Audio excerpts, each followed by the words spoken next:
Muğam sizin üçün elmdir, yoxsa dua? O mənim üçün Allaha yaxınlaşmaq və insanların mənəviyyat bir duası kimi bir şeydir. Daha çox elmdir. Səsi yaşadan texnikadır, yoxsa niyyət? Niyyət çox böyük bir şeydir və səsi də əlbəttə ona xidmət eləmək və onun qulluğunda durmaq ifaçının borcudur. Texnika bədəndir, niyyət ruh. Ustad olmaq çətindir, yoxsa şagird qalmaq? Nə qədər böyük sənətkar olsan, həmişə də tələbəsən. Onlar hansı yan-yana olmasa, mən ustadam, onun yanında sənət tutar. Şagird. Muğam insanı Allaha yaxınlaşdırır, yoxsa insana? Allaha yaxınlaşdırır. İnsana dəqiq bilirəm ki, insana yaxınlaşdırır. Səs hər kəsə açıqdır, yoxsa seçilmişlərə?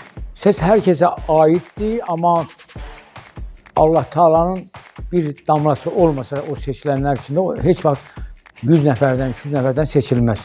Seçilmişlərə.